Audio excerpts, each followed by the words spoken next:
දෙකවසර මව්බස පාඩමක් අරගෙන.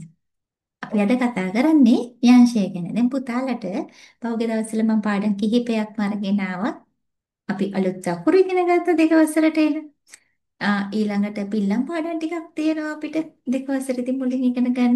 ඒත් එක්කම ඒක ඉගෙන ගන්න තවත් කොටසක් තමයි අපි ව්‍යාංශය ගැන කතා කරන්නේ. ව්‍යාංශය ගැන තමයි අපි අද මේ පාඩමේදී ඔබට අරන්නේ. අපි බලමු කොහොමද මේ අංශය හැදෙන්නේ. අපි දෙක වසරට ආවම අලුතෙන් ඉගෙන ගන්න එකක් නේ. මේක දෙක වසරට විතරක් නෙමෙයි 3-4 පන්තිවල දරුවන්ට උනත් මේ පාඩම පරිශීලනය කිරීමෙන් ඔබට මේ පිළිබඳ අවබෝධය ලබන්නට මේ වචන ලියවන්නට කියවන්නට පුළුවන්. ඔන්න එහෙනම් දුවේ පුතේ අපි අංශය හැදෙන විදිය බලමු. අංශය හැදෙද්දී මෙන්න මෙතන මම ඔයගලන්ට පැහැදිලිව ලියලා තියෙනවා. දැන් ඔබට පුළුවන් මාත් එක්කම මේ පාඩමට පොතක් අරගෙන පාඩමේ අදාළ අවශ්‍ය දේ ලියා ගන්න. අපි මේ වචන ලියන්න පුළුවන්. එතකොට තමයි ඔබට පුළුවන් වෙන්නේ. ඔබට හුරුවක් එන්න නම් ඔබ මොකද කරන්න ඕනේ? මාත් එක්කම මේවා ලියන්න කියවන්න ඕනේ. ය ර හැර අනිකුත් ඕනෑම හල් අකුරකට පසුව යෙදෙන ය කාරය යංශය ලෙස යෙදී. කොහොමද දුවේ පුතේ? ඔන්න බලන්න. ය ර අපි දන්නවා ය ර අකුරු දෙක. මෙන්න මේ අකුරු දෙකට නැතුව අනිත් ඕනම හල් කල්ලේ කියන්නේ කොඩියක් රැහැනක් දාලා තියෙන අකුරකට පසුව යයන්නක් යෙදුනොත් ය අකුර යෙදුනොතින් ඊට පස්සේ අපි ය වෙනුවට යංශය යොදනවා. ඔන්න අපි යෙදෙන විදිය උදාහරණයකින් බලමු. කොහොමද මේක යෙදෙන්නේ? මෙතන තියෙනවා මම ඔබට මේක කොහොමද මේක යෙදෙන්නේ කියලා පෙන්නන්න. අපි බලමු. ඔන්න තියෙනවා වචන ටිකක් මම දීලා තියෙනවා ඔබට ප ය බලන්න පයන්නට පස්සේ ද අකුර හල් වෙලා තියෙන කොඩියක් දාලා තියෙන්නේ ඊට පස්සේ යයන්නක් තියෙනවා. අපි මේකේ මේ දයන්නට කොඩිය දාපු එක කපනවා ය කපනවා. ඒ දෙක වෙනුවට තමයි යංශය යොදන්නේ. ඔන්න ඒක වෙනුවට අපි යංශය යොදලා ගත්තා. පද්‍ය පද්‍ය කියලා කියවන්නේ පද්‍ය කියලා කියවන්න පහසුයි. තව එකක් බලමු. කාව්‍ය එකේ රැහෙන කැපුවා ය කැපුවා ඒ වෙනුවට අපි අංශය යෙදුවා. කාව්‍ය කාව්‍ය තව වචනයක් සත්‍ය ත අකුරේ කොඩියයි ය අකුරයි ඉවත් වෙලා ඒ වෙනුවට තමයි අංශය එන්නේ. සත්‍ය දැන් ඔබට හරි පහසුයි මොකක්ද? මේ අංශය හඳුනගන්න. දැන් ඔබ දන්නවා ර අකුරයි ය අකුරයි. අපි මේ දෙකට කොඩිය දාන්නේ නැහැ. ඒ දෙක හැරෙන්න වෙනත් ඕනෙම අකුරකට කොඩියක් රැහෙනවා. නැත්තම් අපි කියනවා හල් කිරීමක්.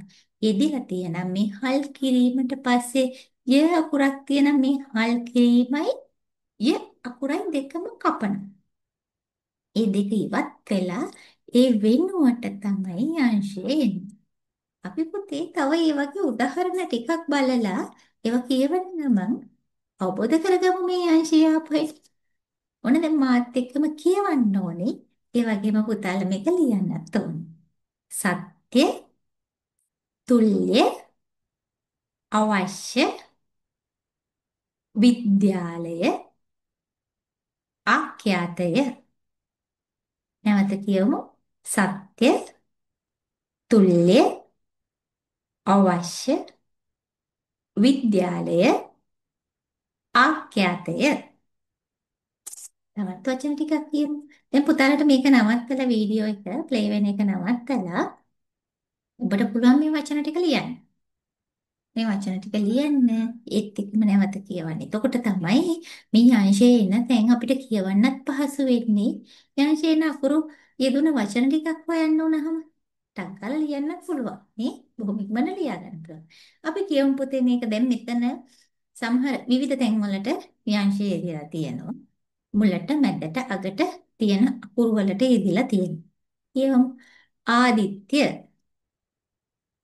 නිත්‍යා, කාශ්‍යප, රම්‍යා, ශාක්‍ය, ශ්‍යාමා, කාව්‍ය, සුරම්‍යා, ත්‍යාගය, සන්ධ්‍යා, හිරණ්‍ය. අපි ආයෙ කියමු. ආදිත්‍ය, නිත්‍යා, කාශ්‍යප, රම්‍යා, ශාක්‍ය, ශ්‍යාමා, කාව්‍ය, සුරම්‍යා, ත්‍යාගය, සන්ධ්‍යා, හිරණ්‍ය. තව වචන ටිකක් තියෙනවා. මේකත් කියමු. ගද්‍ය, විද්‍යාව, පද්‍ය, විද්‍යාලය, කාව්‍යා, කාව්‍ය, ව්‍යායාම, මාධ්‍ය, ව්‍යාපාර, නම්‍ය, ත්‍යාගී, වාක්‍ය, සංඛ්‍යාව. අපි මේ වචන ටික ආයෙ කියමු පුතේ. ගද්‍ය, විද්‍යාව, පද්‍ය, විද්‍යාලය, කාව්‍ය, ව්‍යායාම, මාධ්‍ය, ව්‍යාපාර, නම්‍ය, ත්‍යාගී, වාක්‍ය, සංඛ්‍යාව. හරි. දැන් පුතේ අපි ඔන්න ඉගෙන ගත්ත මොකක්ද ව්‍යංජයේ දෙන ව්‍යංජයේ දෙන වචන කොහොමද අපි කියවන්නේ? අපි දන්නවා අර අකුර ය අකුර හැර අනිත් ඕනම අකුරකට අපිට යංශය යොදන්න පුළුවන්.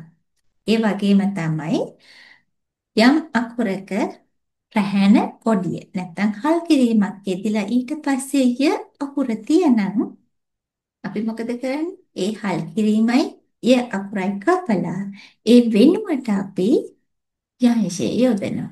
එතකොට අපිට කියවන්න ලියන්න හරි පහසුයි.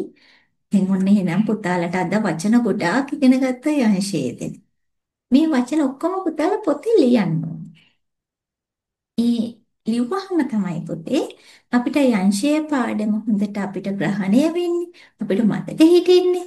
අසල් වීම දෙනකොට නැත්නම් අපි වචනයක් නැවත ලියනකොට මෙතෙන්ට යංශය යෙදෙනව නේද කියලා මතකයෙන් ලියන්න පුළුවන් වෙන්නේ. පුතාලා ඒක නැවත ලියලා තිබුණොත් තමයි. එහෙමනම් දුවේ පුතේ ඔබත් මේ පාඩම නැවත නැවත අසමින් ආයෙ ලියලා තියන්න. පොතක ලියමු මාත් එක්ක මේ පාඩම් වලට එකතු වෙන දූල පුතලා හැමෝම පොතක් අරගෙන මේවා ලියනවා නම් බොහොම හොඳයි. එතකොට ඔබටත් හරිම සතුටක් එනවා මේ වචන ටික ලියලා අපේ වචන කපුටාවට වචන ගොඩක් එකතු වෙනවා. ඉතින් ඒකත් එක්ක හොඳ දරුවෙක් වෙන්න හොඳට ඉගෙන ගන්න පුළුවන් වෙන්න තමයි මාත් උදව් වෙන්නේ. එහෙමනම් අපි තවත් පාඩමකින් හමු වෙමු. එදික් ඔබට සුබ දවසක්. ආයුබෝවන්.